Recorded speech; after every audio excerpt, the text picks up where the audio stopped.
Alfonso, ¿cómo anda su merced? Bueno, pues bien, sí, estoy como en modo muy creativo. Okay. Estoy como en modo muy creativo y aprovechando pues las oportunidades que se me están presentando aquí con esta exposición. Y bueno, pues a mirar cómo este proyecto empieza como a expandirse, a conectarse con más cosas. Ok. Este proyecto es una exposición que cura Santiago Rueda, que pues nada, tiene como un trabajo previo, lo conoce su merced de antes, reactivan como el contacto y desarrollan este trabajo. Es una muestra que se realiza en un espacio que viene más o menos operando desde hace cierto tiempo acá en el centro de Bogotá, en el barrio de Las Aguas, esta vendría a ser como la 18. Son las Nieves. No, Las Aguas. Las Aguas. Es más abajito. Okay. Este está como más pegado a los Andes y a la Cinemateca. Y acá en el taller, dentro de los procesos de exposiciones y curadurías que han venido mostrando, pues han desarrollado como una mirada que es bastante extraña en el contexto local. Digamos que hay otras presentaciones donde esto, que en últimas es una apartaestudio generoso para las dimensiones de los apartaestudios que ahora se están vendiendo, pues al frente de hecho hay edificios de apartaestudios de 20 metros cuadrados donde la gente básicamente vive en su cama. En este caso, en este espacio que es en ese sentido muchísimo más generoso, pues nada, se ha organizado como una iniciativa de espacio independiente para realizar exposiciones que permiten proyectos como este.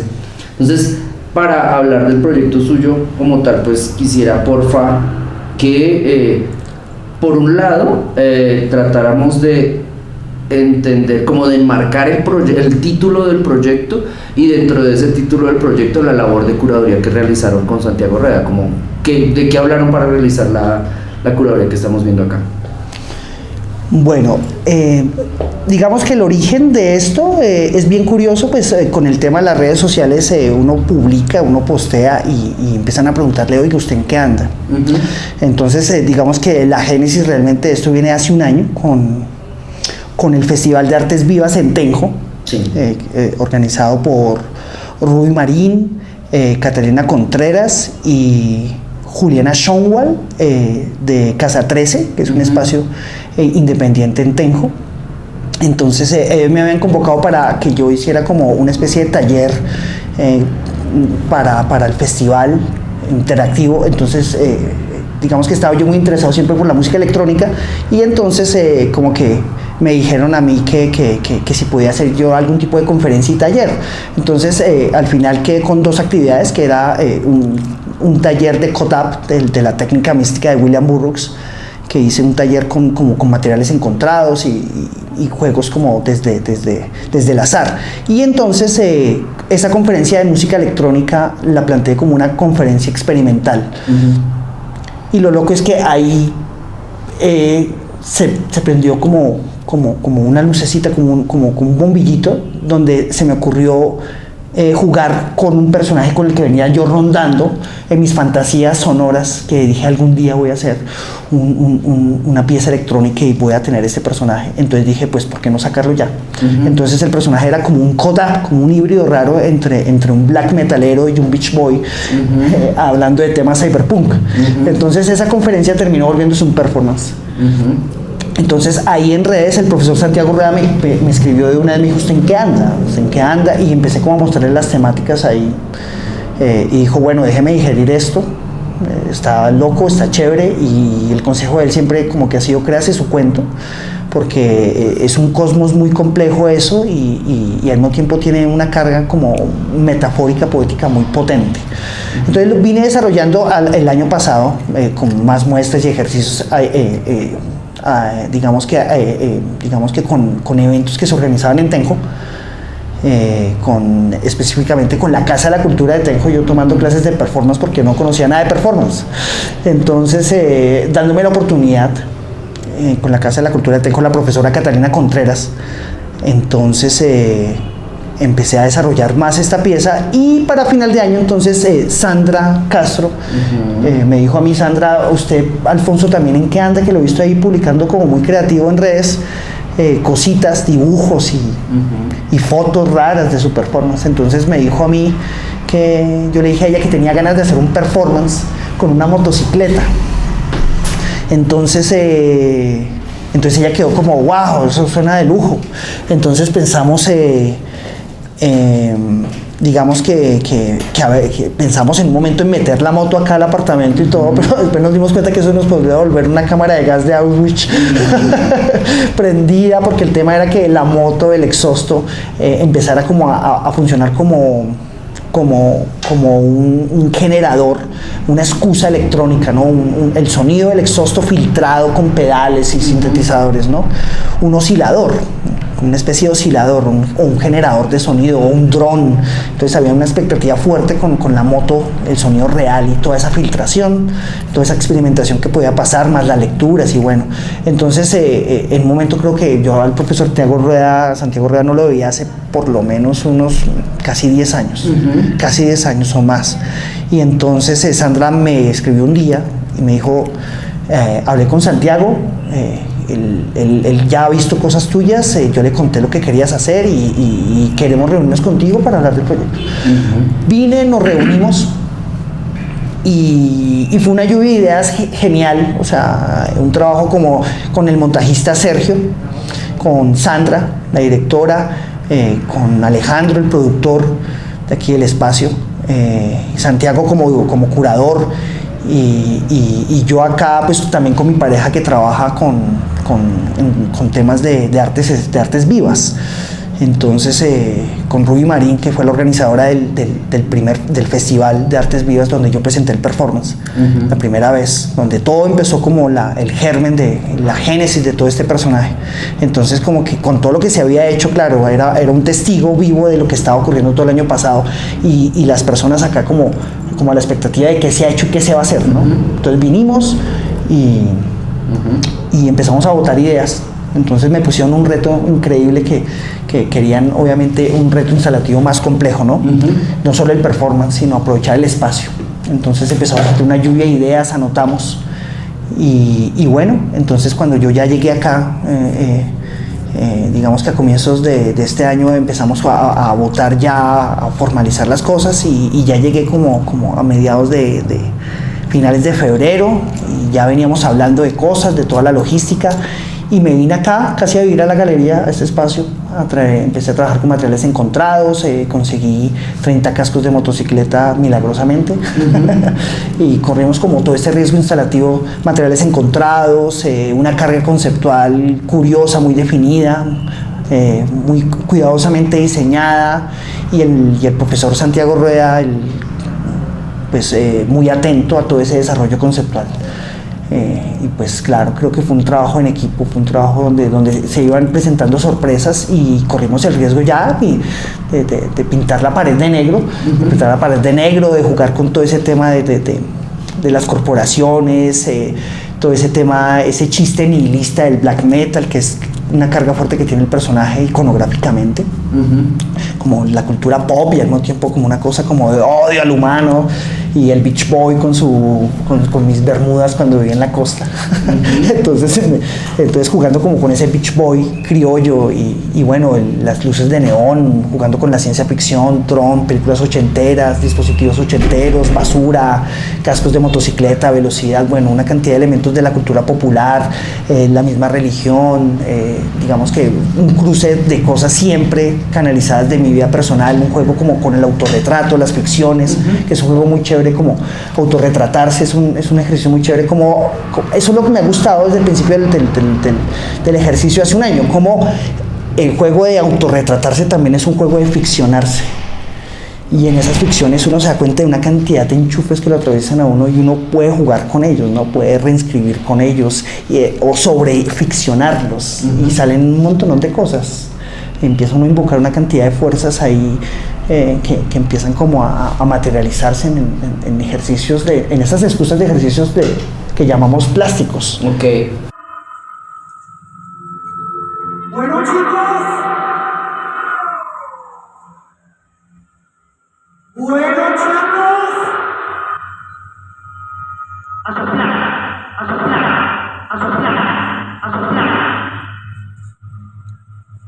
Bueno, chicos. Ahí entonces, digamos, ya pues su merced da como un contexto del proceso de trabajo que derivó en esta presentación. Digamos que hay varios elementos que me gustaría empezar a desgranar. Uno de ellos sería si podemos hablar del personaje o no. Sí, claro. Listo. Entonces, si podemos hablar del personaje, un poco me gustaría como que, pues por un lado, como que tratara como de darle indicadores a las personas que están viendo para que traten de buscar a ese personaje como su existencia en las redes sociales, que viene a ser como un componente estructural de esta exposición.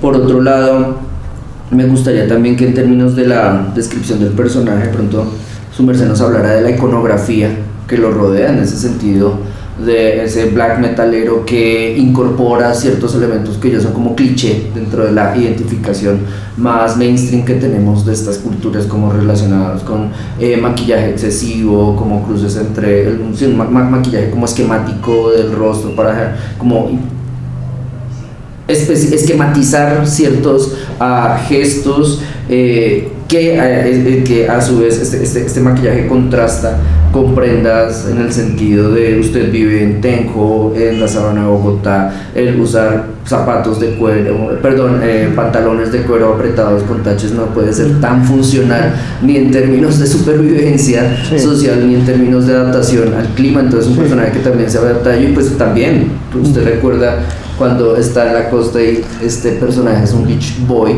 Y por último, la relación que tiene ese personaje con las motos, como para que empecemos a marcarnos ahí. Claro. Digamos que lo loco es que todo comienza con un chiste de la infancia cuando en la tienda de mi abuela, mi tío Diego Ordóñez me dice vaya y tráigase unas aguas negras del capitalismo. Entonces se refería a la Coca-Cola. Entonces estamos viendo películas, adolescente, yo y él siempre me lleva 10 años más, es como mi tío hermano. Entonces vaya, tráigase unas aguas negras del capitalismo. Entonces siempre jugamos con ese chiste de la Coca-Cola como un líquido ahí funcionando en esa vitalidad capitalista, en ese devenir del mundo que vivimos, ¿no? Como sentirse esa extensión de la Coca-Cola, ¿no? Siempre esa sensación de que una extensión de la Coca-Cola.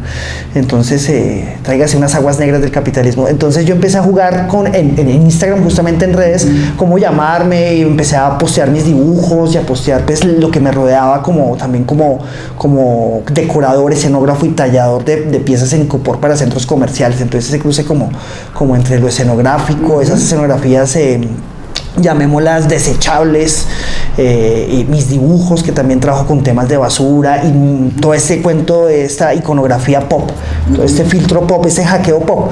Entonces, claro, me puse Alfonso Aguas Negras. Y digamos que cuando ya presentó el performance hace un año, pues dije, ese va a ser el nombre. Ese va a ser el nombre. Digamos que fueron como coincidencias, cosas que se fueron como invocando y encontrando.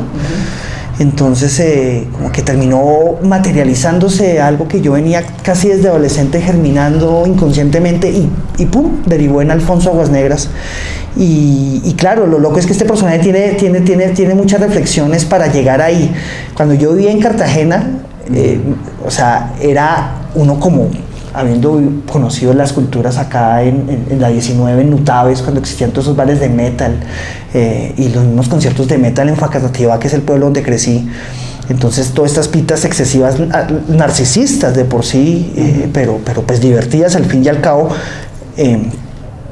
Entonces yo decía en Cartagena, oiga, pero aquí no hay bandas de metal, o si las hay. Nunca pude solucionar esa incógnita, seguramente las habrá. Pero en esa pregunta también empezaron a haber cruces raros, ¿no? O sea, porque al no encontrarlos y yo andar en Bermuda porque el calor a mí me mata, entonces también creo que se generó un híbrido raro inconsciente ahí. Y fui como creando un personaje al final en donde pues yo las bermudas, cuando llegué a vivir a Tabio, me las seguía poniendo, me encantaban mis bermudas, las cuido mucho.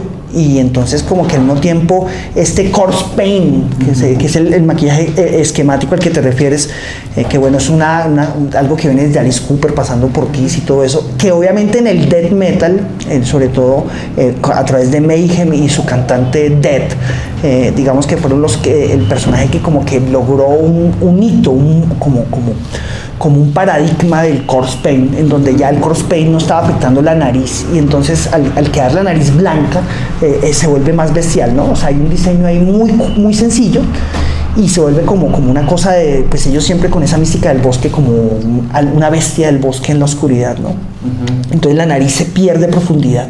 Por eso la nariz de los black metal siempre nunca está maquillada, a diferencia de Kiss, que sí parece más bien un clown, es más clownesco, aunque bueno, estos también personajes también pueden tener algún tipo de descripción clownesca. Pero entonces este corpse paint que coge el black metal y esa sensación bestial y con toda esa carga nihilista que tienen, quemando iglesias, suicidio, asesinato, este loco Burzum asesina a Euronymous, y bueno, todo, digamos que más allá de parecer experto del tema, porque no lo soy, es como de pronto ese cliché o esa iconografía cliché, y pensando en todas esas divagaciones del metal o estas culturas pesadas, rudas en la costa, o como esos encuentros territoriales, ¿no? O sea, cómo las cosas pueden tener conexiones insólitas, ¿no? Como el Codap del mismo William Burroughs, esas conexiones insólitas que a veces cortocircuitean, generan imágenes que pueden empezar a generar más enchufes.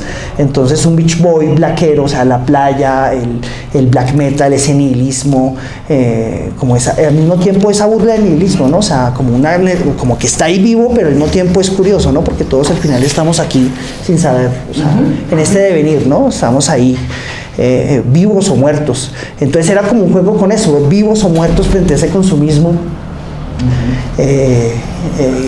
Casi como bestial, metaconsumismo, así Lovecraftiano, muy tomando estos temas ya un poquito a Nick Land, que son las lecturas que yo vengo a tomar desde esta inquietud cyberpunk, ¿no?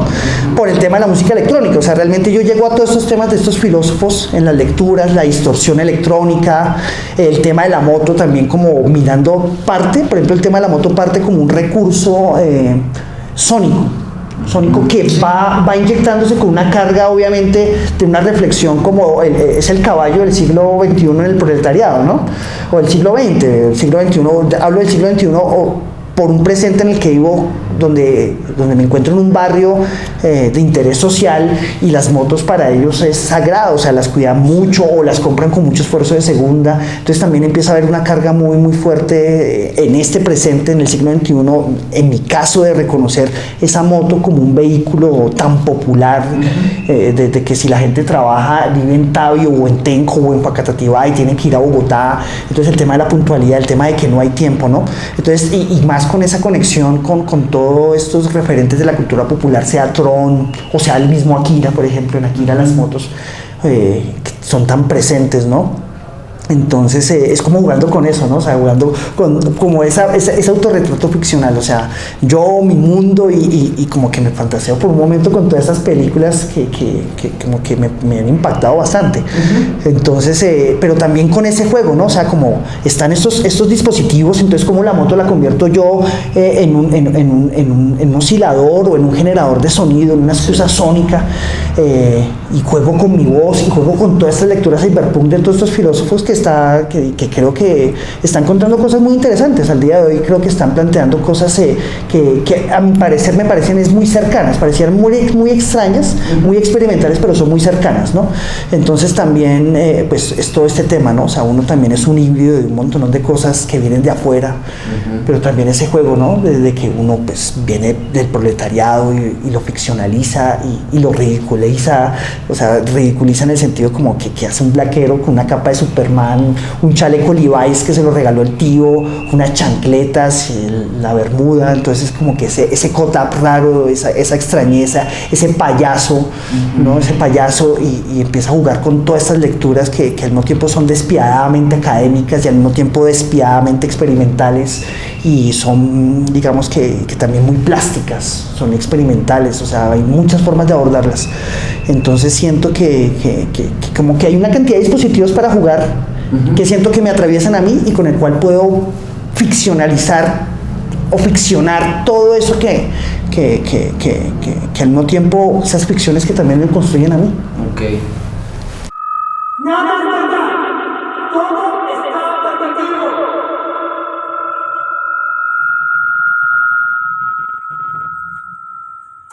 Todo está permitido.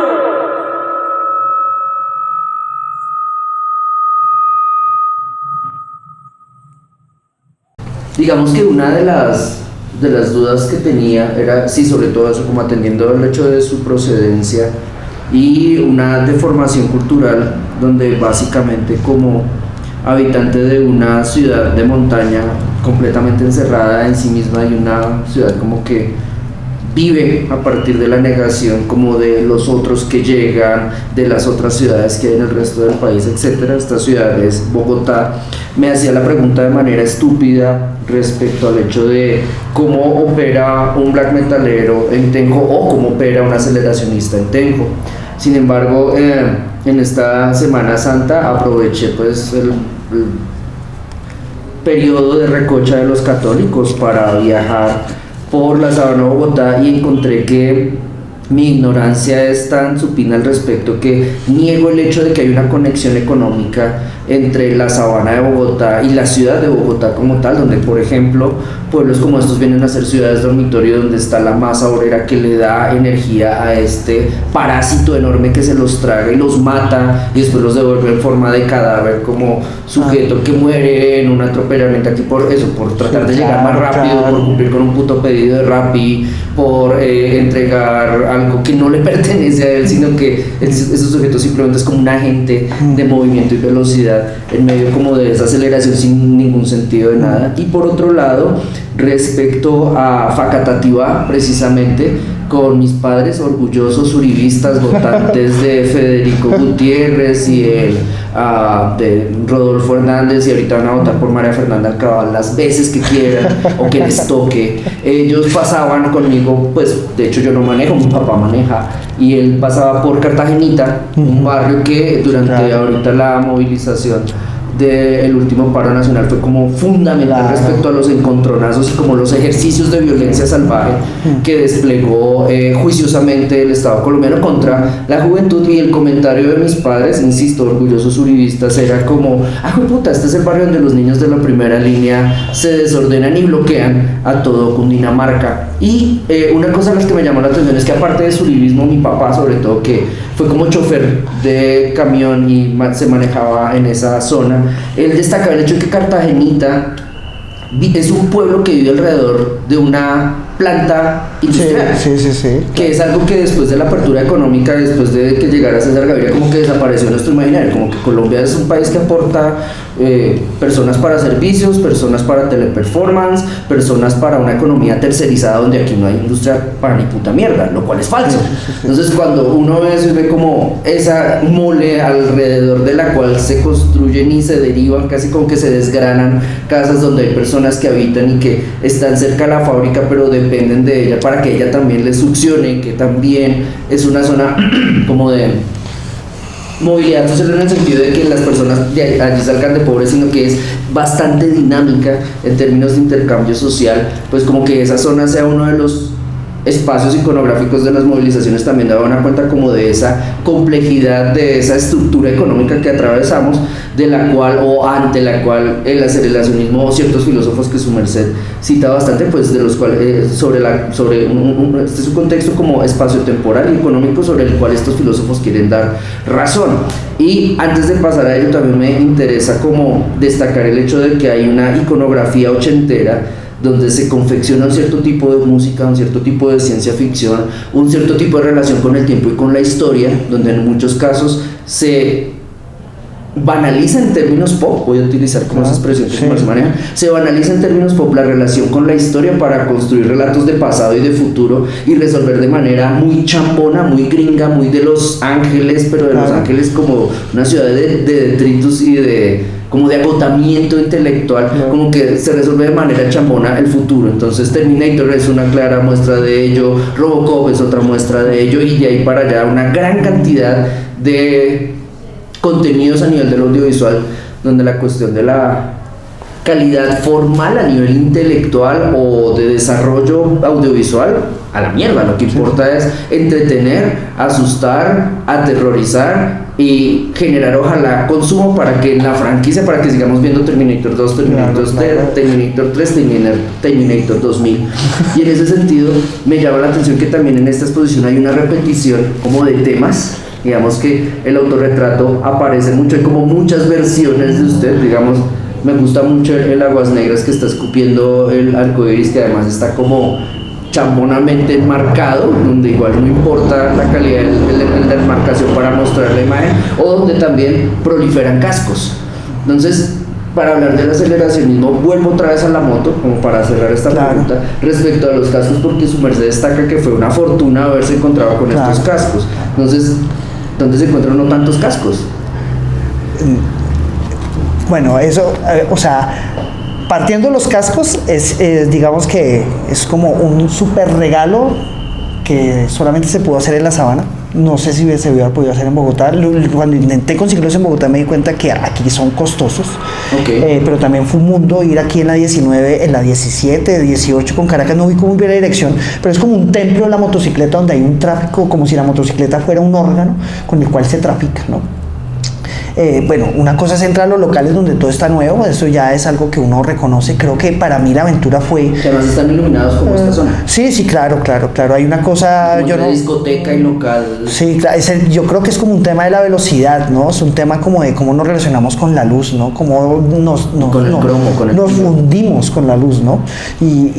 Pero lo loco fue cuando yo empiezo a ver la deep zona, la dark zona la zona profunda de ese tráfico de partes de motos, de ese traficar, y el mismo tráfico, porque es una cantidad de motos rondando, pitando, tráfico de una cantidad de cosas, de personas mirando cómo hacen negocio, de vendedores ambulantes, de indigentes, una zona pues donde uno puede resumir muchas cosas de Bogotá. Y entonces me encontré con un local cuando fui a preguntar por cascos de segunda, con un local rarísimo en donde habían cascos de segunda que valían $1.000.000 y los venden por partes. ¿Cómo así por partes? Sí, yo no sé, yo no entendí tampoco eso, pero sí, yo no sé cómo hacen eso, pero ellos me dicen que no, que los tienen ahí y que pues que de pronto, no sé, de pronto la parte de la visera o esto, si me hago entender, o los tienen también para coleccionistas. Hay uno hermoso que quería comprar y la señora se rió y me dijo, mijo, eso vale $600.000. Pero era hermoso, parecía como un casco como el de Meteoro, como la primera de Meteoro. Entonces, sí, yo no sé cómo o sea, ella me dijo que era como un deshuesadero. Y estos cascos que yo tengo son la fortuna de haberlos encontrado. Fue en Tabio, con unas chicas que trabajan en reciclaje, súper camelladoras, que obviamente tienen su moto. Volvemos al tema de la moto. O sea, en su moto mueven, tienen como... ¿Son empresarios del reciclaje? Son empresarias, sí, motorizadas, exiliadas de Cúcuta, porque Cúcuta se ha visto también golpeada por toda la crisis con Venezuela. Entonces, de Cúcuta, trabajando acá con digamos que con su carretilla. Yo le he tomado fotos a la moto de ellas y a la carretilla. Y bueno, mi mamá digamos que tuvo la fortuna de encontrarlas a ella y regalarles un papel. Y entonces pues como que ellos me vieron a mí, en qué ando yo y todo. Y entonces un día le comenté, después de haber hablado con Santiago Rueda, haber hablado aquí con la gente del taller, del espacio. Y entonces cuando me retan a mí, ellos me dicen, hagamos una instalación con cascos. Entonces, claro, voy al auxilio de ellos y les digo, chicas, necesito ayuda de ustedes, necesito unos cascos. Y dijo, tranquilo que eso nosotros aquí en Tabio todo el tiempo encontramos. Ahí le vamos trayendo. Entonces yo vivo en una casa que es en vereda. Entonces cuando yo abría la puerta a 6 de la mañana, 7 de la mañana a sacar los perros, oh sorpresa, ahí en el antejardín habían cascos y ellos me los tiraban por encima de la barda, ¿no? Entonces un casco más. Y los iba yo recogiendo. Realmente no sabía cuánto costaban ni nada. Y mejor no saber su procedencia. Mejor no saber, sí, pues no, pues ya, lo loco era, pues también me gustaba saber, digamos que reconocer todo ese trajín, ¿no? O sea, esos objetos en ese deterioro también es excitante, pienso yo. Por eso creo que esa zona que conocí en Bogotá ya después también me pareció excitante, o sea, esos chorizos. Yo hice un ritual de comerme un chorizo allá, en esa zona de trajín de motos, sí. Hice un registro fotográfico que espero me permita a mí para continuar con todo este proyecto. Sí, no, y de una u otra forma seguir indagando, porque hay cosas, ese registro también capta una cantidad de cosas. Pues hay toda una mística, o sea, la moto es una mística. Hay un momento donde pasé era rarísimo, porque en esa zona pasé por un lugar donde habían 4 mecánicos alrededor de una pieza que no sé de mecánica de motos, y había una pieza, parecía un corazón, una pieza pequeña, que seguramente estaban como feriando, rifando o mirando a ver quién daba el mejor postor. En todo caso, todos estaban alrededor de esa pieza en el suelo y estaba como envuelta y quitado en el plástico que la tenía envuelta, y estaba en el suelo como un objeto del cual ellos estaban analizando. No sé, era fantástico. Pues yo sé que hablo ahí como carreta. Sí, exacto. Pues uno como artista ve eso, ¿no? O sea, de pronto ellos dicen, no, uno habla con ellos y dicen, no, es que el man la va a comprar y ya se acabó el cuento. No tiene misterio esta escena. No le ponga misterio. Entonces, pero uno como artista sí se sensibiliza frente a eso, ¿no? O sea, se da cuenta que todos esos objetos ontológicamente hablando, pues son cosas que pues cuánticamente hablando sabemos que el tiempo no existe y todo ocurrió al mismo tiempo, ¿no? Entonces todos los objetos están relacionados entre sí, el fuego, la rueda, el esfero, el lápiz, un ordenador, un celular, un cassette de VHS, todos de una u otra forma tienen una conexión muy profunda. Entonces cuando está toda esa reflexión y uno piensa como en la misma moto, uno también piensa, uy, ¿qué tal cuando como pensando en Tron o pensando en Akira, que es como una sugerencia de eso, cuando la velocidad se va a fundir con el ser humano, ¿no? O sea, cuando el ser humano va a poder, digamos que empezar a más que a moverse, a vivir en la velocidad. O a morir en ella, que en últimas el relato de Akira es un poco de esa manera. Sí, exacto. Sí. Ahí quería simplemente interrumpirle para volver al Alfonso Aguas Negras, y es que las aguas negras del capitalismo sí son la Coca-Cola, que ese es un chiste mamerto, pues, como andino. Yo lo he escuchado mucho en zonas andinas acá en Colombia, pero también las aguas negras del capitalismo son el cadáver de dinosaurio y el cadáver de planta convertida en petróleo, y en ese sentido ese cuerpo negro que irriga la destrucción del planeta en el sentido de la asfixia a la que lo estamos sometiendo es también el mismo cuerpo destilado que lleva a la producción de estos cascos, de la combustión que deriva en que estas máquinas se muevan, que esta economía se mueva, y que usted ya viendo como artista un escenario donde hay eso como una serie de acumulación de rituales de adoración a la máquina, que sí, en ese sentido es como Cronenberg. O sea, Cronenberg aquí puede hacer unas 11 desnudas y perfectamente la puede lograr con ese guión, haciéndolo acá sin necesidad de irse a Tánger, a Níger, a nada. Sí, o sea, venga aquí al centro de Bogotá y la logra, porque ahí se da como esa relación de una manera además simbiótica, manejada pero lubricada con el capital también. Es decir, sí, estos sujetos que se relacionan con estas motos tampoco son balardianos como que imaginan tener sexo con la máquina, pero en muchísimos casos sí manejan una relación a nivel de lo emocional, cuasi genital, con sus objetos de deseo, sus objetos de supervivencia, sus herramientas de trabajo. Y ahí quería entonces, ya metiéndonos de lleno con los filósofos que su merced maneja y a los que va y vuelve muchas veces, primero, antes como de llegar a la mención, para que no nos quedemos con la recuperación académica, anecdótica de qué tanto leyó usted, qué tanto leí yo, y nos convirtamos esto como en una pugna de...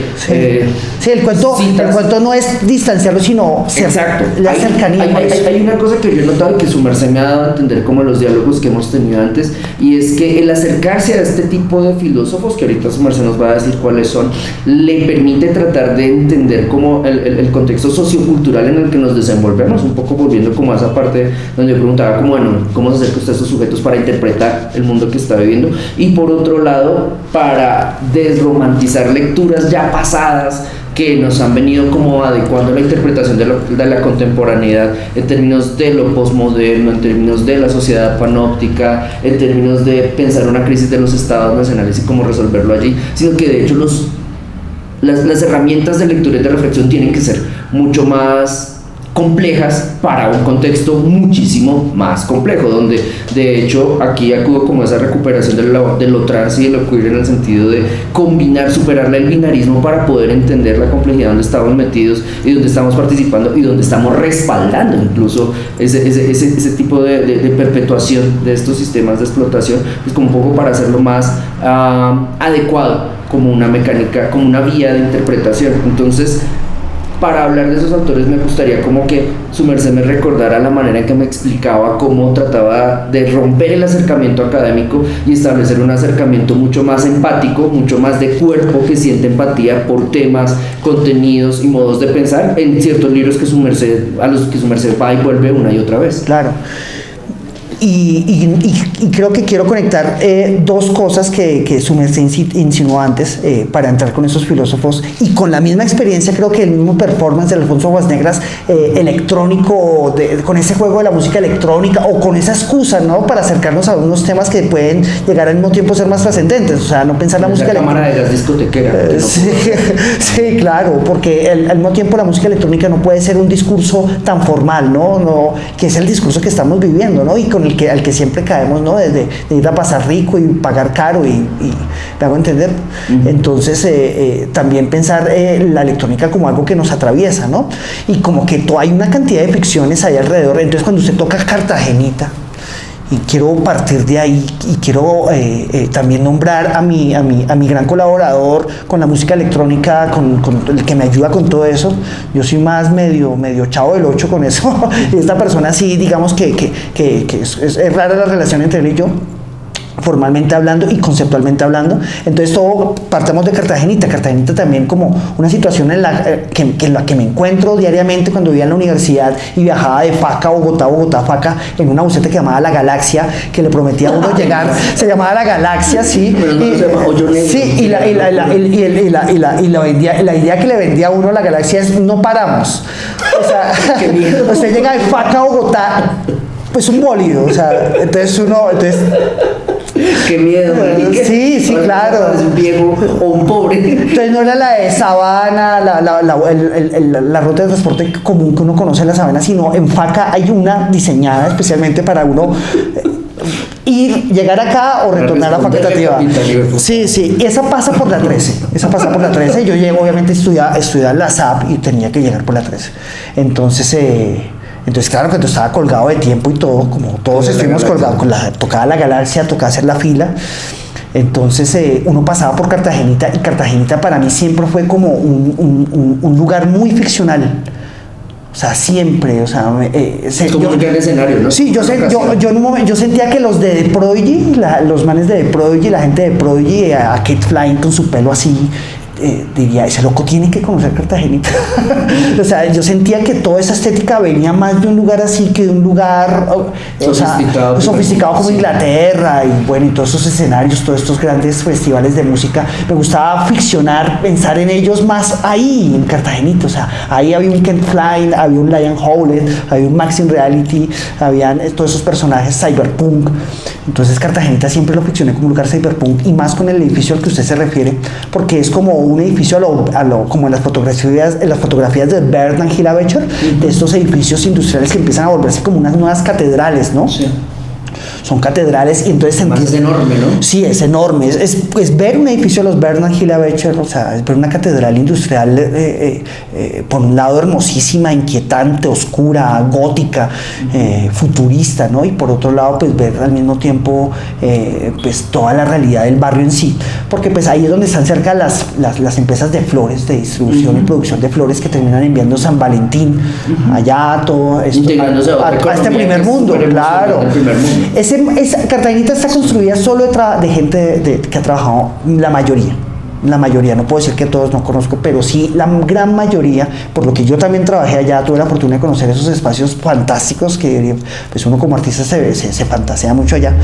Y la ruta en Cartagenita, cuando tenía yo que ir a mi casa, era esa ruta, pues mucho de cero, era un viaje, conocer lo que es Cartagenita, Mana Blanca, todos estos personajes, todas estas, sus ficciones, todas sus historias, los mismos apodos, bueno, en fin, bueno, hay muchas historias ahí, pero es curioso ver también cómo todo ese cuerpo, ese edificio, ese barrio, digamos que esa relación con el tiempo, ¿no? Yo regalo mi vida para tener lo básico.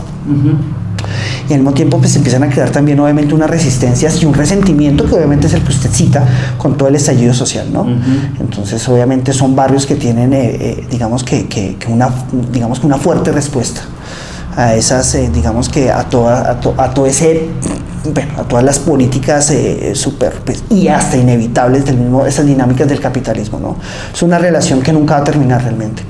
Entonces, claro, toda esa ficción también sónica, porque es un barrio que en parte me hace pensar en lo sónico, ¿no? Me hace pensar o sea, es un collage muy, un cadáver exquisito, o un cut-up muy, como podría decir yo, es muy exquisito, muy criollo, y lo hace pensar en relaciones insólitas, en encuentros insólitos, ¿no? Lo que le digo, Prodigy habitando Cartagenita. Entonces, uno piensa, por ejemplo, en este caso, cuando yo trabajo con Miss Elliot Santiago, mi amigo con el que hago todo el trabajo electrónico, entonces empiezo como a buscar cosas, justamente me hace pensar en toda esa vivencia que ocurre en Cartagenita, ¿no? En todo ese tanto consumismo local como del primer mundo. Entonces seguramente en Cartagenita hay chicas escuchando K-pop o así el TikTok, ¿no? O sea, sus casas prefabricadas, y al mismo tiempo viviendo todo este consumo ¿no? O sea, hiperproducido, ¿no? Que llega, digamos que es un producto, una imagen que nos está llegando a través de los dispositivos celulares.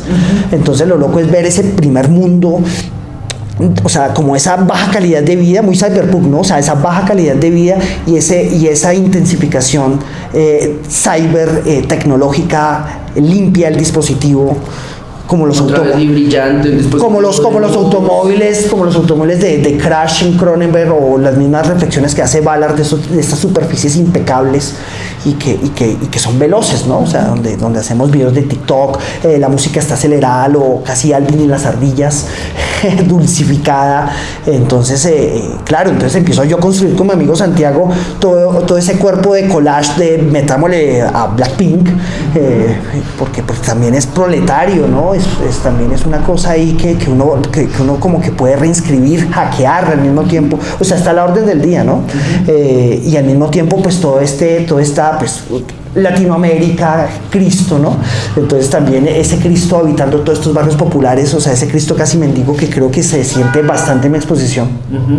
Ese juego entre este Skynet, Papá Noel, y este Cristo Terminator, y bueno, tiene unas dimensiones raras, uno se Cristo nunca muere, pues cada año recupera. Sí, Cristo parece como una caricatura, como Tommy Jerry, ¿no? O sea, son como se somete a violencia, y vuelve y se arma y se esto, ¿no?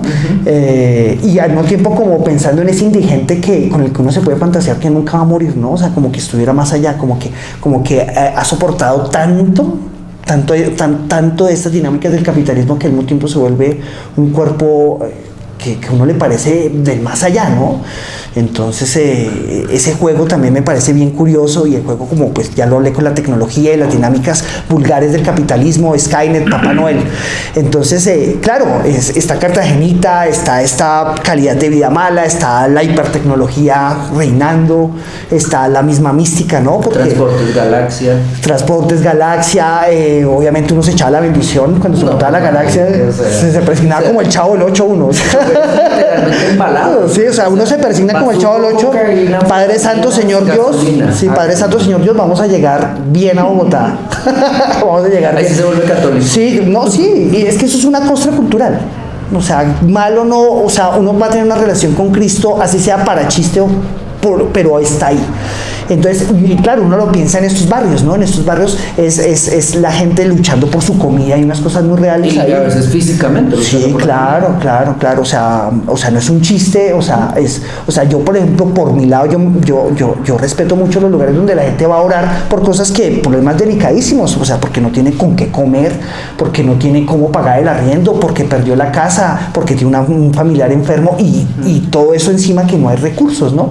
Entonces, también, más allá de si uno cree o no, Cristo, Latinoamérica, estos barrios populares, es una relación inevitable, ¿no? Más allá de una crítica o no, siento que es una mística que yo observo y que al mismo tiempo como que, pues yo como personaje ficcionalizo y al mismo tiempo respeto, ¿no? No creo que sea una crítica como de la típica lectura colonial, como del ignorante colonialista. Sí, de que la institución colonialista, las relaciones de poder y esto, porque al mismo tiempo eso está respondiendo a una necesidad popular.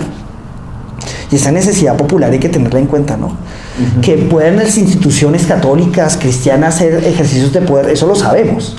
Pero obviamente hay una respuesta casi fantástica, ¿no? O sea, me inquieta mucho cuando la gente cumple una promesa al año de subir a Monserrate o de irse a la costa en bicicleta porque le curó un cáncer o porque, mejor dicho, en fin, o sea, esas promesas también me parecen muy valiosas tenerlas en cuenta en el imaginario cultural, ¿no?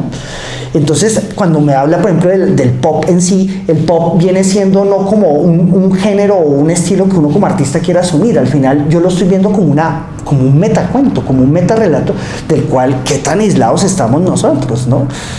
Qué tan aislados podemos estar de las dinámicas del pop, porque básicamente el principio del pop es consumir. ¿Y el consumir qué es? El consumir es devorar, ¿no? O sea, estamos todo el tiempo incitados a devorar, ¿no? Uh-huh. Entonces uno piensa en las motos y piensa, por ejemplo, en un mensajero sea de Rappi o sea de Crepes and Waffles. Yo conozco, el vecino mío entrega domicilios de Crepes and Waffles, ubicado, el de Tabio viaja a Centrochía y de Centrochía lo ponen a mirar Cajicá, Cota, a entregar domicilios. Eso te ve además como un estrato de los que vienen a ser los industriales de la economía que tenemos acá. Los dueños de empresa viven allá, duermen allá. Sí, exacto. Cuando no están en Miami. Sí, puede ser, claro, uno allá también, en la sabana tú también ves unas relaciones de poder fuertísimas, ¿no?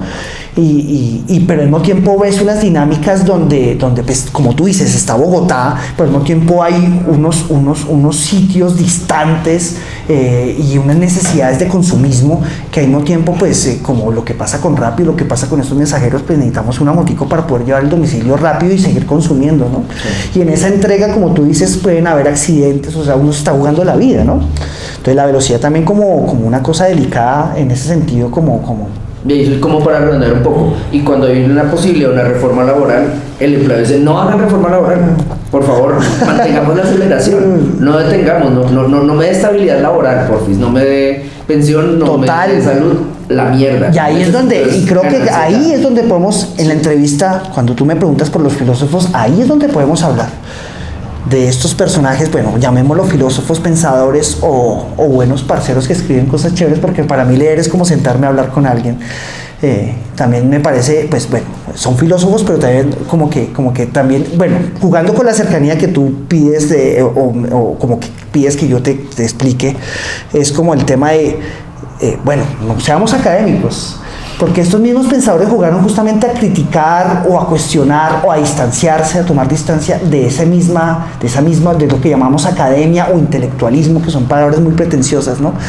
Entonces, este cuerpo de pensamiento de estos ensayistas, uh-huh, creo que son muy pertinentes para cuando tú dices, está la reforma laboral, pero no, mantengámosla así, o sea, lo loco es que cada reforma es un problema justamente para las personas que están afectadas por las mismas dinámicas del capitalismo.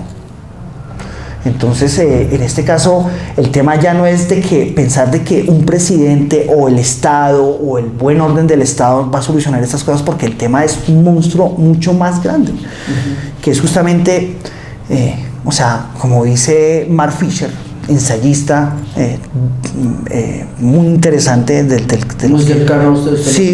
Sí, lo cito bastante, pues porque el man dice cosas interesantísimas. ¿Para qué tiene? O sea, para mí filosofar es hacer buenas preguntas, como me enseñaban a mí. Yo estudié en colegio católico y tuve la fortuna de conocer a un excelente padre. Yo no voy a poner con el cuento, y mucho menos ahorita con el estallido con el escándalo que estalló en redes sociales del Dalai Lama, de que no, ahí están estos guías espirituales y los guías espirituales son una mierda. No, pues al mismo tiempo el tema es que uno puede encontrar personas que trabajan en instituciones que están muy cuestionadas, pero obviamente, uno encuentra de todo, ¿no? O sea, para ser malo uno no necesita ser ni cura, ni ser venezolano, ni ser colombiano, solo necesita ser o se necesita ser humano. Entonces, tuve la fortuna yo de estudiar en colegio seminario y encontrar a un profesor cura excelente, lo respeto muchísimo, y él me enseñó que lo bonito de la filosofía era aprender a pensar, más allá de citar una cantidad de filósofos, o sea, es más importante desde la filosofía aprender a pensar y hacer una buena pregunta, y creo que Mark Fisher hace eso. Y creo que es un cuerpo interesante como pensador ¿Ese fue el primer aceleracionismo o cercano al aceleracionismo que leyó? El primero con el que me acerqué, sí. Ya. Digamos que las primeras preguntas con las que yo me acerqué ya después a Nick Land y a todo lo que empieza a pasar con estas sectas como muchos de nosotros entramos por realismo capitalista. Claro. Incluso por las tradiciones de Caja Negra. Y lo más, claro, con estas editoriales Olovión, Materia Oscura, Caja Negra. Y lo loco es que usted dice, entramos por realismo capitalista, y lo más loco es que a veces volvemos al realismo capitalista, porque es un ensayo muy lúcido.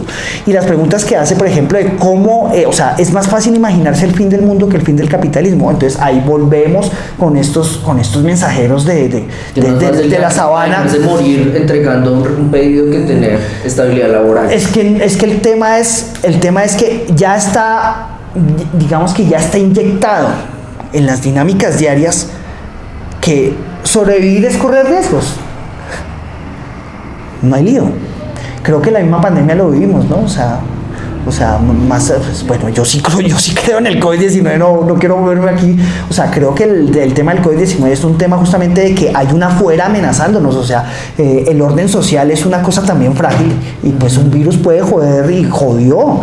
Pero lo loco es que el capitalismo fue el que de una u otra forma pudo, más allá de que la gente crea las vacunas o no, justamente es la inyección de capital lo que logra al mismo tiempo que el capitalismo empiece, otra vez vuelva a tomar su ritmo. Eso lo Nos inyectamos ya 5 veces. Sí, y el mismo Mark Fisher creo que lo nombra, lo dice de una u otra forma, de que el capitalismo a sí mismo se recupera. Es como Terminator, el T-1000, que puede tomar varias formas y puede, llega a un punto en el cual no está en contra de tu protesta, sino estás a favor. De hecho, asimila tu protesta para poder continuar. Claro, o sea, ¿quieres protestar? Es más, te dice, ¿quieres protestar? El capitalismo es una entidad que te dice, ¿tú quieres protestar? Tranquilo, ¿qué necesitas?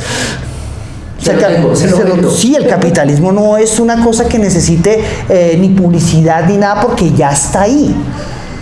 Es que el capitalismo no es una cosa que tú puedas elegir o no. El capitalismo es una cosa que está ahí. Veamos lo que pasa en China, veamos lo que pasa. O sea, ninguno está distante de las dinámicas del capitalismo, ningún país. Pues alguien me podrá contradecir, pero desde mi experiencia yo veo que es una dinámica muy como bueno, no sé nombrar, me disculpan acá, como el cuento del Cthulhu de Lovecraft. O sea, es una entidad tentacular. Hipertentacular, ¿no? Entonces, cuando tú hablas, por ejemplo, de todo este tema de lo posmoderno, de todo eso, digamos que sí lo vivimos, obviamente, pero ya digamos que el tema es que como que seguimos haciendo el ejercicio de regionalizar, ¿no? O sea, somos posmodernos, pero queremos regionalizarnos, ¿no? O sea, queremos siempre seguir hablando de Colombia, del Estado, y de pronto ya no sea Colombia. Es que ya, yo lo que veo es que ya no es Colombia. O sea, el gobierno de Petro, siento que es un gobierno que difícilmente se va a poder alejar de las dinámicas del neoliberalismo. Es imposible. Y creo que es algo que yo, digamos que de una u otra forma reflexiono con mi trabajo cuando pongo a Papá Noel Skynet. O sea, Papá Noel es Terminator y es una entidad que también como el mismo Cristo, tú la puedes, o sea, vuelve, la podemos chistear, la podemos una cantidad de cosas y al final está muy presente, omnipresente. O sea, el capitalismo como una entidad casi omnipresente. Y ya cuando yo me acerco a los textos de Nick Land, obviamente esa... Ya esto se dispara. Claro, porque es que ya hablando como a Nick Land, lo loco de Nick Land, bueno, habrán personas que conocen más del cuerpo teórico de Nick Land, pero digamos que lo que yo humildemente puedo asimilar es de que es el reino de la herramienta, ¿no? Y es como si el ser humano ya no fuera el centro de la historia. Entonces, cuando estos chicos de las motos están entregando un pedido de Rappi, al final están funcionando para unas dinámicas que parecieran lentas, pero que están alimentando unas fuerzas de consumo. Y qué tal si ese consumo, qué tal al final el tema es comernos una buena comida de crepes and waffles y bueno, ya comimos, y entonces la siguiente dinámica misteriosa y extraña es tomarnos un selfie familiar, buscar likes, o sea, una digitalización de las emociones, como si nosotros estuviéramos sirviendo a unos cuerpos digitales que pareciera que uno cree que están sirviendo para uno o que son herramienta para que nosotros interactuemos, pero lo sospechoso es que en esa interacción también somos muy dependientes, ¿no? Y estuviéramos sirviendo, lo loco es pensar en una cadena alimenticia, pensémoslo así, una cadena alimenticia en la cual, o sea, si esos cuerpos, más bien, esa digitalización de las emociones, todos no estuviéramos trabajando para eso. Entonces, volvemos al tema. ¿Cómo protestar con Facebook? ¿Cómo protestar con Instagram? Ay, de hecho, de hecho, su merced me recuerda cada vez que voy acá a la Cinemateca de Bogotá y veo como esas dinámicas de el gomelo en chancletas que va a recibir el pedido al man de Rappi, que está tostado literalmente por el sol, 11 de la mañana, el sol está una mierda, la contaminación está alborotada, y el gomelo baja y recibe su paquetico y ni siquiera paga, ¿no? También es como donde el contacto con el sujeto ya ni siquiera se va por el lado de tome la tarjeta, recibame el dinero, nada, sino como nada, recibe el recurso, recibe el alimento y se va. Y pensaba en esos gomelos no como sujetos en formación profesional, sino estaba pensando en esos gomelos como qué pasaría si esos sujetos que habitan en esas torres de mierda de colores que están ahí al lado de la Cinemateca de Bogotá fueran no estudiantes sino profesionales que se dinamizan, se energizan eso con una hamburguesa, una Coca-Cola, unas papas, para poder continuar, por ejemplo, desarrollando aplicaciones para seguir explotando a los sujetos que les entregaron el paquete, con los cuales la relación fue absolutamente despersonalizada. Y en ese sentido, este Skynet Rappi mensajero, sujeto que lleva muerte, pues le lleva colesterol, al tipo le lleva un tapavenas y el otro le dice, listo, marica, yo te devuelvo dependencia digital a punta de, me voy a inventar otro Rappi, porque Rappi es como todo el cáncer que hay en este entorno regional. El Rappi es colombiano, eso sí, no podemos perderlo de vista también. Sí. Eso es lo loco, ¿no? O sea, como uno cree que digamos que hay una dinámica pasiva con el celular y todo, y bueno, hablemos ontológicamente o más cercanamente, listo, pensemos, oiga, ¿de dónde sacan los materiales para un celular? No, o sea, ¿dónde se hacen? Entonces, aguas negras del capitalismo, ¿no? Sí, sacarle el planeta para seguir irrigando este proceso. Si no estoy mal, hace un tiempo hubo una discusión ahí entre Donald Trump y creo que el gobierno de China por un tema de unos minerales para la producción de unos celulares, ¿no? Que eran indispensables, si no estoy mal. Entonces hubo, bueno, yo ahí lo cuento muy por encima, alguien me podrá puntualizar más esta historia, pero el tema creo que fue con Huawei, con esta marca. Bueno, yo solo uso Motorola, no conozco mucho, pero como que entonces no había aplicaciones para Huawei, o hubo como una censura con Huawei de parte de Estados Unidos, bueno, en fin, por el tema de que ellos dijeron, no, entonces no vamos digamos que a permitir que se use mucho en estos, mira, o sea, como que cortaron el riego o la inyección de ese material a Estados Unidos para seguir produciendo todos estos aparatos, ¿no? Bueno, lo que quiero contar con esta anécdota al final es que es muy complejo, ¿no? O sea, es una cosa que uno, no son materiales que estén todos acá en Colombia o todos, sino viajan por el mundo y están en una relaciones económicas muy complejas, porque pensemos en mundo sin internet, sería un apocalipsis. O sea, personalmente pienso, hay gente que yo le comento y dice, no, se vuelve como antes, eso empiezan a haber otra vez microculturas, micro hippies, anarco hippies primitivos, como diría Mark Fisher, que pues cuestionando obviamente a algunas que estén en una postura de izquierda frente a este capitalismo. Entonces ser izquierdista sería ser un anarco hippie primitivo, una persona que no utilice Apple, que no utilice estos dispositivos. Entonces ahí está la cuestión, imposible, ¿no? Imposible. El tema es que ya hay una alienación, y ahí sí le robo el concepto a Zizek con el tema de la sobreidentificación, o bandas industriales como Laibach, que en lugar de tomar distancia con estos cuerpos dominantes, sea el nazismo, el comunismo agresivo, como que se sobreidentifican para poder, justamente lo que harían es poder como representar más a profundidad, o inyectarse en esa representación a profundidad para poder empezar a ver unas caras ocultas de esas mismas dinámicas que no estarían obviamente reflejadas en una representación típica de oposición. Entonces, ¿qué es hacer oposición? Entonces, ¿cómo hacer oposición frente a Internet cuando nosotros necesitamos de Internet? O sea, una caída de Internet sería la catástrofe, la imposibilidad que cuando respondo, ya hay gente que me dice a mí, oiga, pero sí podemos organizarnos, y si se cae Internet podemos volver a ese mundo anterior donde podemos tomar conciencia y hacer comunidades o microgrupos hippies de resistencia frente a esta alienación tecnológica. Pues yo digo falso, es imposible, porque nos olvidamos de que nosotros vivimos en un sistema en donde las CPS son un sistema, si me dan a entender, la ingeniería, el mundo de la ingeniería, la medicina, o sea, es una dinámica muy compleja. El mismo Google empieza a ser como un oráculo, o sea, o sea, una caída de Internet y perder contacto con ese oráculo. O sea, yo no me imagino el mundo una semana sin Google. Ahí me recordaba su merced una pregunta que le hicieron a Trevor Paglen en una conferencia que dio hace como en 2007, no me acuerdo ahorita, donde él hablaba como de el planeta como un gran ente receptor, y como respecto a pensar Internet, la cuestión no es tanto como imaginar esas ilustraciones ingenuas de puntitos de luz en una esfera negra, o la nube, u otros como recuperaciones como escatológicas, en el sentido de cierto acercamiento a una divinidad o a una sublimidad, sino que él decía, no, marica, Internet básicamente está ubicado geográfica y físicamente en el fondo del mar, en el cielo, en edificios que son arquitecturas muertas donde solamente hay servidores. Y él decía, yo fui hasta el fondo del mar, creo que era como Golfo de México, no recuerdo ahorita, y vio y le sacó fotos, unas muy malas fotos. De hecho me pareció como raro que un artista que se pregunta por la producción de imagen saque tan malas fotos de los cables que son Internet, y los cables que conectan claro, Suramérica con los servidores que están de Florida para arriba.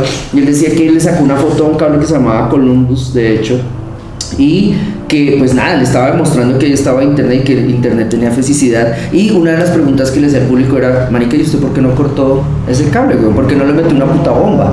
¿Por qué no contribuyó a destruir ese oráculo que nos manipula, nos sensibiliza, nos acerca al mundo? En fin, como que nos plantea de manera fluida, no binaria, no blanco-negro, una relación con una realidad. ¿Por qué no lo destruyó? Y lo mejor es ver la respuesta del man, como que el man entiende que perfectamente la reacción lúdica de ir a destruir el causante del mal, la torre de energía que alimenta con su energía los servidores que me van a esclavizar, por ejemplo, o destruir ese cable, era una opción.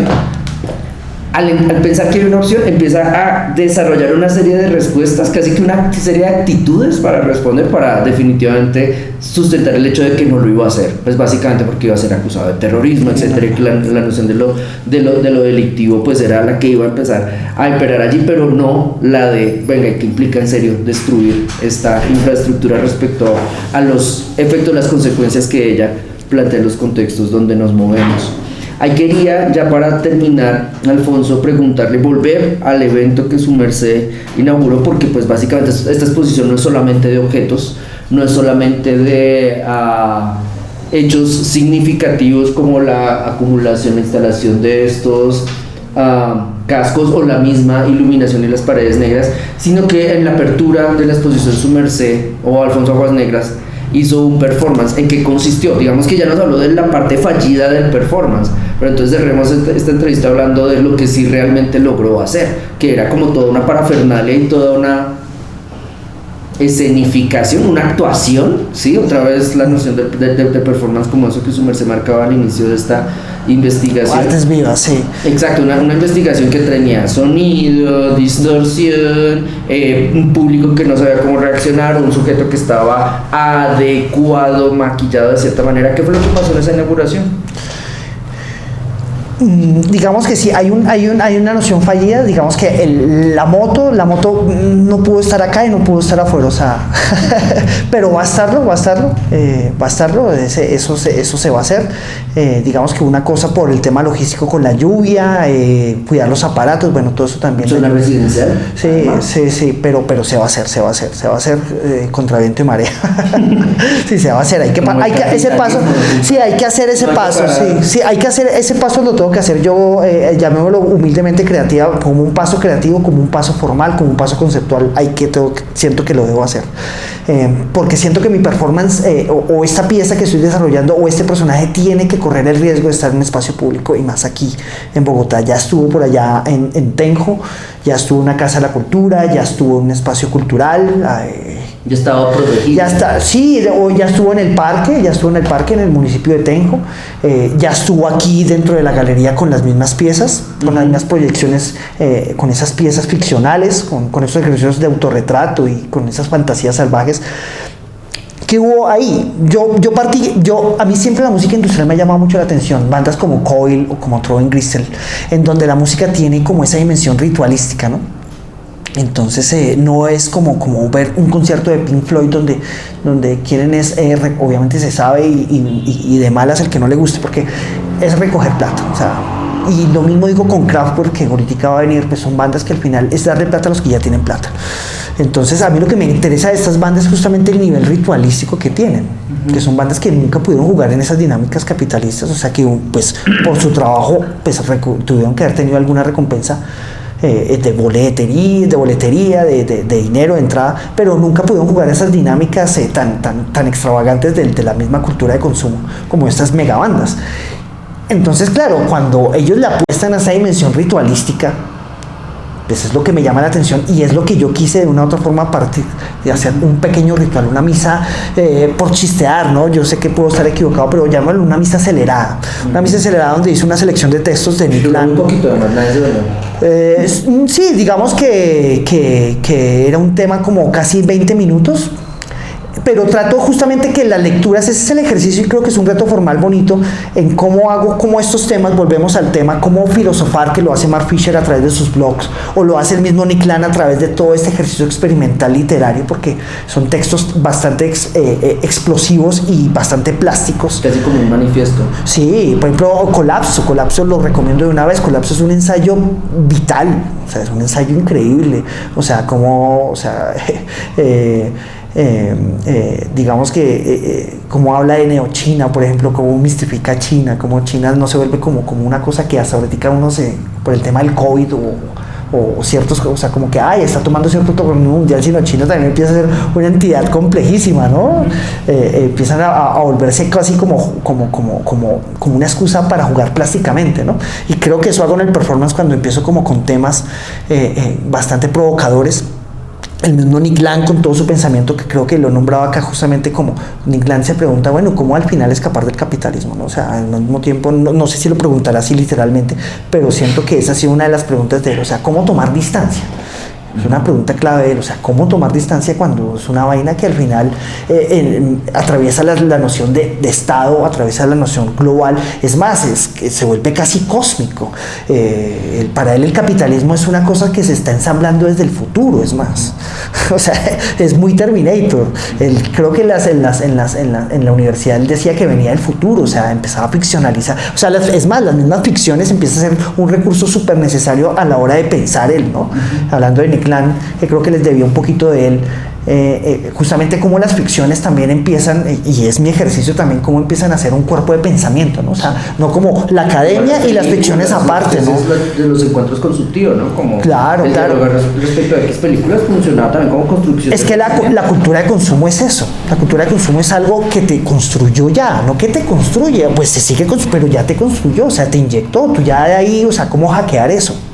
¿Cómo hackear eso? O sea, ¿cómo pensar que Papá Noel, que el gran cuento de Papá Noel es simplemente un cuento ahí lejano como para cumplir con una fecha de compras a final de año, cuando, oiga, es que no nos estamos dando cuenta que es un ritual que hacemos cada año, en donde fue, pucha, la prima, la liquidación, una cantidad de la cosas. La realización personal. Sí, y tú te das cuenta que tanto estas empresas Apple o Microsoft promocionan sus productos para esas fechas para que la gente consuma, en Nintendo, bueno, todas estas empresas de videojuegos, PlayStation, Sony, o sea, al mismo tiempo es un cuento que ayudamos a construir, y lo loco es que es un cuento del cual no nos podemos distanciar. Entonces, ¿cómo hacer rebelión? Vuelvo y digo, ¿cómo hacer rebelión a través de Facebook? O sea, escribo un texto súper incendiario, izquierdoso, mejor dicho, de sobredosis izquierdosa, y al final, ¿qué recibimos? Likes. ¿Y qué recibimos? De pronto nos reunimos, hacemos una protesta que sabemos que no va a trascender, que puede generar un cuerpo que me parece interesante, simbólico, que me parece interesante, pero al mismo tiempo tenemos que ser conscientes de que funcionamos desde esa alienación y vamos a seguir en esa alienación. O sea, tenemos que volver a Facebook. Facebook va a estar ahí presente, y va a estar ahí Instagram, y va a estar WhatsApp, y van a estar los celulares presentes. Y es más, van a metamorfosearse en el futuro. Hablando de Halo Cronenberg, eso es un dispositivo que va a seguir ahí, y yo no imagino lo que van a hacer los celulares en 20 años. Entonces, sí, uno pensaría que son implantes, o sea, no es una dinámica fácil de tomar distancia. Entonces, ¿qué pasa en ese performance? Claro, quiero hablar de todo esto. Entonces yo hago como un pequeño cóctel ahí curioso con frases de algunos ensayos salvajes de Mark Fisher, por ejemplo, Deseo Postcapitalista. En donde el capital emerge, dice Mark Fisher, el capital emerge como la auténtica fuerza revolucionaria capaz de someter todo. O sea, el capital es el revolucionario, el que somete realmente todo. Entonces hago como todas estas preguntas acerca de cómo tomar distancia con todo este monstruo que al final no somos nosotros mismos, y que nosotros mismos alimentamos, como tú hablabas, el chico de Rappi, el chico gomelo, la hamburguesa, el colesterol, y al final pues seguimos alimentándonos para poder seguir chateando, para poder seguir buscando likes, para poder seguir haciendo videos de TikTok, para seguir el Dalai Lama. Por ejemplo, esto que pasó con el Dalai Lama, al mismo tiempo me hace pensar en algo muy loco, ¿no? Que es, no hay nada más veloz que lo desagradable, ¿no? O sea, lo desagradable sí que es veloz, eso es en un instante, más allá de mirar que la caída de un ídolo, que el tema moral, porque pues yo sé que todo eso está ahí, pero nos damos cuenta que es el combustible para que una imagen se mueva, y nosotros somos las que la movemos. O sea, al no capitalismo no le interesa si el Dalai Lama la cagó o no, lo que le interesa es que la noticia se mueva. La imagen se mueva, busque likes, se viralice. O sea, eso es lo que le interesa, y nosotros pues estamos ahí inyectándola por todo lado, unos defendiéndolo, otros chisteando, otros haciendo memes.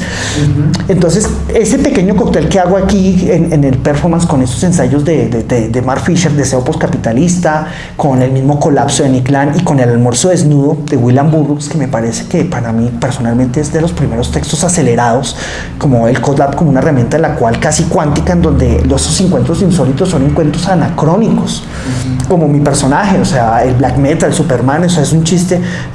Ahora pues todos son al final temas de gusto, pero en donde yo siento el poder y donde me ubico y donde me doy como la inyección de seguir con esto es justamente en ese cuento, en ese tema insólito, en ese cuento casi anacrónico, en esos encuentros en donde ese anacronismo es la cercanía con la cotidianidad. Hoy, por ejemplo, me encontré un señor que tenía una guitarra y tocaba música andina. El señor era casi un indigente, tenía una maleta rosada que seguramente le regaló a alguien, porque no puede elegir esa maleta. Le tocó esa maleta para cargar cosas, porque seguramente no tendrá para comprar una maleta, y tenía una cachucha de Superman, de Batman.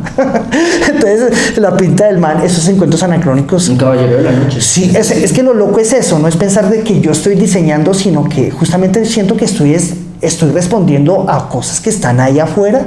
O sea, nosotros habitamos ese anacronismo.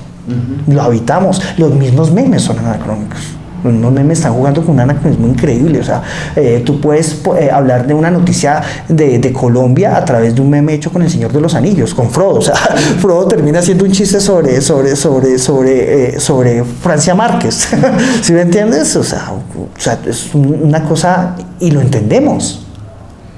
O sea, la cultura pop y la velocidad es una cosa de la cual estamos más que habituados. Y vuelvo y digo, no hay nada más veloz que lo desagradable. Y ese personaje también empieza a ser como un elemento desagradable. Ese nihilismo, esa pantaloneta, esas chancletas, este loco que me gusta pensar. Teniendo como su manifiesto en una caja de... Sí, entonces cuando hablo de Coil, yo hablo de estas bandas de Throwing Crystal, me hace pensar en, bueno, sí, hacer un ritual, representar un ritual, o realmente qué es hacer un ritual. Entonces lo que hicimos fue aquí, comimos pizza, hablamos carreta aquí con el curador, Santiago Rueda, Sandra, tomamos Coca-Cola, yo chisteaba que el color de las paredes no era del color del black metal, ni de la oscuridad del metal, de la rudeza de esta música, sino era un color Coca-Cola, ¿no? O sea, entonces como, volvemos al anacronismo, ¿no? Como el color Coca-Cola puede ser hasta más oscuro y blaquero, entre comillas, que el mismo black metal, ¿no?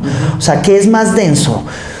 La producción de Coca-Cola y toda la carga iconográfica y sensible, histórica, capitalista, agresiva, claro, que una canción de Mayhem. O sea, la canción de Mayhem al final es un cuento de niños. O sea, el capitalismo le está diciendo que hace a Mayhem todo bien, hágale, yo le vendo discos, le postee, le voy a dar likes.